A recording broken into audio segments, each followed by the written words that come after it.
Créer de la valeur dans le football, comment évaluer les clubs et leurs actifs? Bruno Belgodère, bonjour. Bonjour. Bruno Belgodère, j'essaye de ne pas faire erreur, hein. Co-dirigeant de Première Ligue, organisation professionnelle des clubs de Ligue 1. J'ai bon? En fait, on est l'équivalent du MEDEF, pour faire simple. Équivalent du MEDEF pour le football. Tout à fait. Voilà, c'est ça. Henri-Philippe, bonjour. Bonjour. Maître de conférence à l'École des Ponts Paris-Tech. C'est ça. Et associé chez Accuracy. Accuracy. Et donc cet ouvrage, coécrit avec Franck Bancel, ESCP Europe. On peut créer de la valeur dans le foot, alors c'est vrai que mêler football et finance et création de valeur... Quand la finance rencontre le football. C'est pas complètement intuitif, je suis d'accord.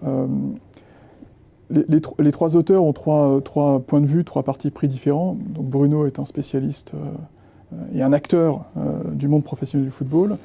Franck Bancel est un professeur de finance.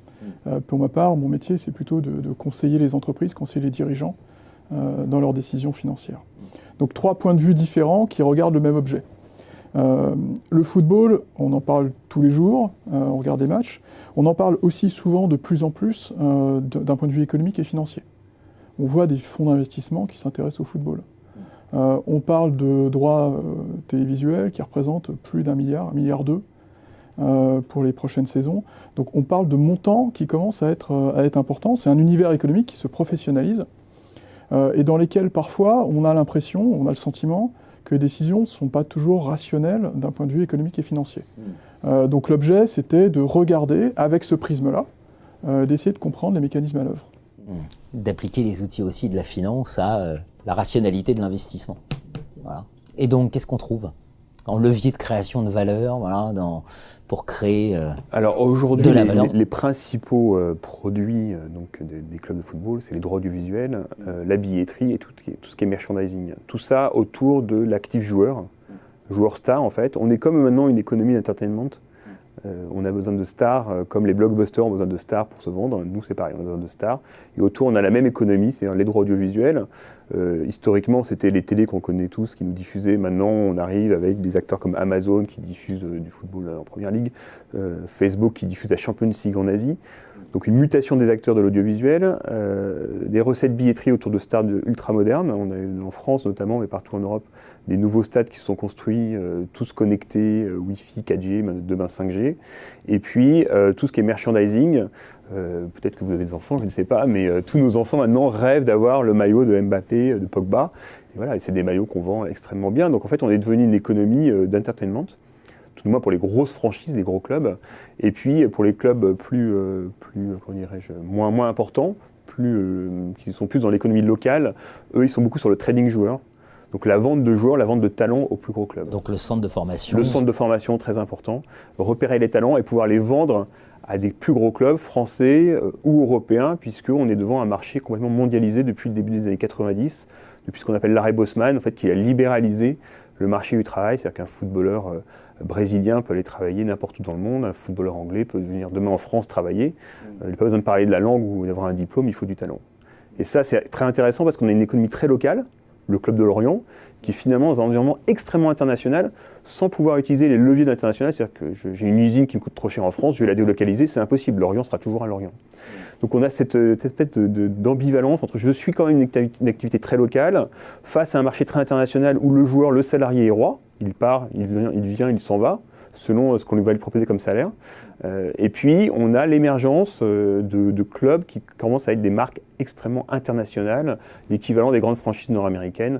On peut citer Paris, Real, Barça, qui eux, maintenant, voient leur marché, c'est plus un marché local, c'est un marché international. C'est quand je vais me vendre en Asie, quand je me vends en Amérique du Sud, quand je me vends en Amérique du Nord. Voilà. Mais toujours autour de ces produits-là. Quand on applique le raisonnement, effectivement, les contrats des joueurs, par exemple, ça fait partie de l'actif, etc., etc.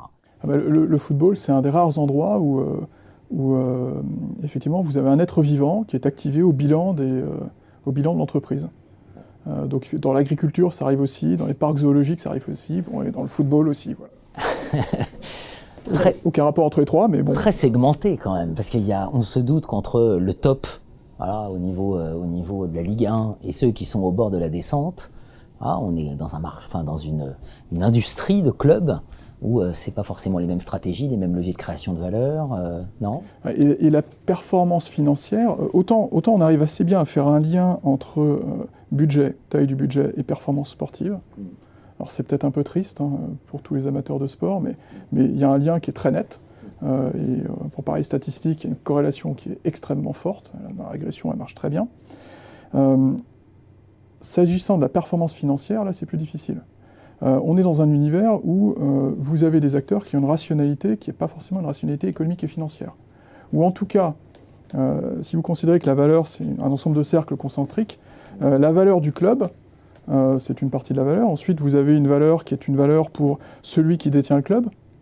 Ce n'est pas juste une valeur financière, ça peut être typiquement, vous êtes un pays moyen-oriental et vous cherchez à avoir un peu de soft power.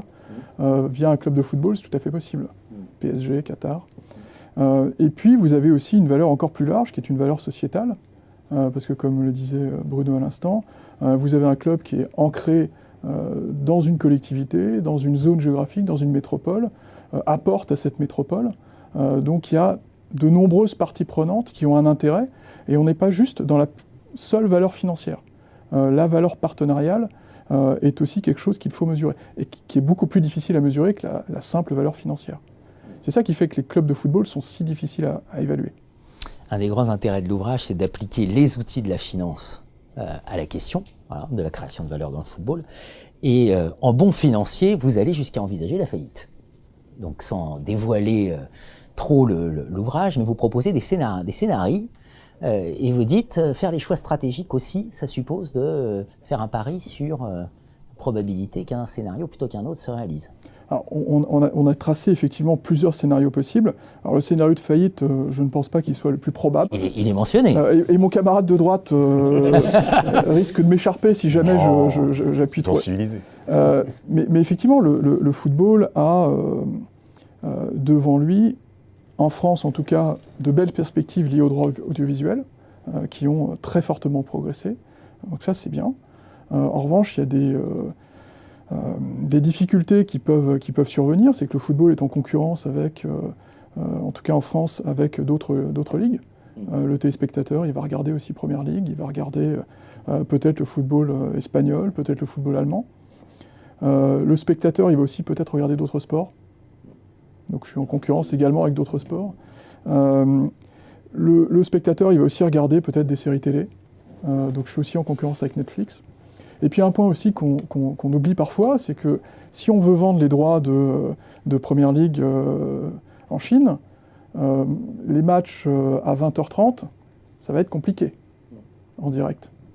Parce que c'est pas certain que le téléspectateur chinois se lève pour regarder le match. Donc on a ça aussi à gérer, et il y a probablement des évolutions sur lesquelles j'imagine que nos amis doivent réfléchir. Ils réfléchissent. On peut rien dévoiler, mais oui, on réfléchit à toute évolution possible, attirant plus de revenus, évidemment. Les horaires de match, sur le prochain cycle de droits audiovisuels, on vend des droits sur 3 ans, par exemple. On a décalé effectivement nos horaires de match le dimanche en début d'après-midi pour parler au marché asiatique, puisque c'est des nouveaux marchés de croissance, en fait. Puisqu'au bout d'un moment, notre marché local est un peu saturé, et donc il faut aller voir à l'extérieur. Donc il y a toutes ces innovations-là. On fait beaucoup d'innovations sur le digital, parce que nos consommateurs, et notamment tous les millennials, ces familles millennials, on les regarde un peu bizarrement parce qu'on ne sait pas trop comment ils consomment. Donc on essaye de s'adapter avec des nouveaux formats de consommation sur tout ce qui est digital. Donc on travaille beaucoup sur ces axes-là. Après, il y a ces rumeurs de ligues fermées ou semi-fermées. Voilà, on pourra peut-être y arriver un jour, on l'écrit dans le livre, notamment ça intéresse les très gros clubs européens et surtout les clubs qui ont des problématiques dans leurs marchés locaux. Je pense notamment aux clubs italiens qui ont un marché compliqué, puisqu'il y a un marché qui est très saturé. Et la Juve, je prends l'exemple de la Juve, parce que c'est elle qu'on cite souvent, se dit moi je peut-être que mon marché c'est plutôt toute l'Europe. Et elle peut être sûre que si tous les week-ends elle joue contre Liverpool au Paris, elle va remplir son stade. Après, comme ce qu'on disait en introduction, on a plusieurs paramètres, on reste très local. Quand même, il faut faire attention à ça, avec une grosse emprise sociétale. Donc il n'est pas sûr que finalement les supporters vont suivre ça. On sait que par exemple qu'en Allemagne, les supporters des clubs allemands préfèrent regarder le match de championnat le week-end que la Champions League. Donc il y a ce paramètre-là.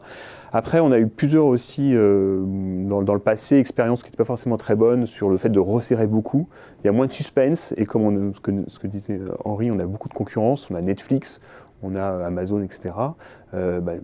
S'il y a moins de suspense, les gens vont aller voir ailleurs. Donc il faut trouver le bon équilibre. Aujourd'hui, la Champions League est quasiment unique fermée. Et donc, est-ce qu'on va passer à un nouveau stade fermé encore plus, aux dépens peut-être des marchés locaux? Donc c'est très très compliqué. Et nous, Français, on regarde beaucoup parce que c'est pas sûr que ce soit à l'avantage de tous nos clubs d'être trop fermés en fait. On est passé à l'ère de l'entertainment. Forcément, on pense à des analogies. Enfin, on a l'impression là d'avoir, finalement, c'est un révélateur. Quand on écoute Bruno, on se rend bien compte que les clubs de football sont devenus une industrie sportive, de spectacle sportif. Mais ce qui est intéressant, moi, ce qui m'a fasciné en regardant ce sujet-là, c'est qu'on peut tirer, on peut faire des analogies, mais le football est un élément qui exacerbe un certain nombre de thématiques, mais qui ne sont pas propres au football. Vous avez affaire à une économie de stars. Vous avez affaire à une économie d'extrême. La moyenne n'a plus de sens lorsque vous regardez les contrats de joueurs. Regardez la moyenne, ça n'a aucun sens. Vous avez affaire à une économie où les parties prenantes ont un impact extrêmement important sur la valeur. Et enfin, vous avez affaire à une économie fondée quasi exclusivement parce qu'on a quand même les stades, mais quasi exclusivement sur de l'immatériel. Et ce qui est intéressant dans le football, c'est que tout ça est très exacerbé. Ce qui fait que c'est compliqué à évaluer, c'est compliqué à comprendre comment on crée de la valeur. Mais je pense qu'on peut aussi regarder, grâce au football, un certain nombre d'autres industries confrontées aux mêmes problématiques, et puis, avec cet exemple un peu caricatural, en tirer quelques leçons. Les écoles, la formation, les grandes écoles, au hasard. Non, mais ou plus largement, l'industrie du luxe. Le rôle des directeurs artistiques dans les grandes maisons de luxe. Lorsque vous traitez de l'économie des extrêmes, on peut penser au lancement de nouveaux parfums, au lancement de nouveaux produits. Il y a des choses, des analogies à prendre. On parle depuis quelque temps du statut des entreprises qui doivent refléter le bien commun. Les clubs de football ont un ancrage local, ont un rôle sociétal depuis longtemps. Allez discuter avec un dirigeant de club de football, il vous parlera de sa relation avec la collectivité, avec le député. Donc il y a quelque chose qui existe là, et dans ces exemples, alors certes qui peuvent être très extrêmes, je pense qu'il y a des conclusions qu'on peut tirer valables dans de nombreuses industries. Créer de la valeur dans le football et donc probablement aussi dans d'autres industries pour poser cette question, pour évaluer les clubs ou les écoles au hasard et leurs actifs. RB Éditions, merci de votre venue. Merci. Merci.